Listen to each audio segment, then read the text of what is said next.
In this video, I'll show you how to set up Xero Payroll for a small business. Start by logging into your Xero account. Once you're inside, go to the main dashboard and click on Payroll in the menu. Next, select Get Started with Payroll if this is your first time setting it up. Xero will guide you through the initial setup process.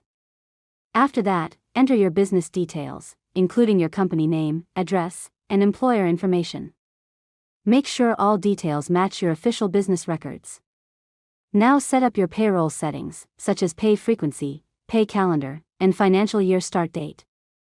Next, add your employees by clicking Add Employee. Enter their personal details, tax information, salary or hourly rate, and bank account details.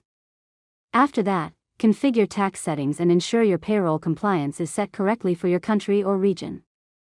Now review all payroll settings carefully before running your first pay cycle. Next, run a test payroll or process your first employee pay run to make sure everything is working correctly. Finally, check your bank feed and reports in Xero to confirm that payroll transactions are recorded properly. And that's it. You've successfully learned how to set up Xero Payroll for a small business.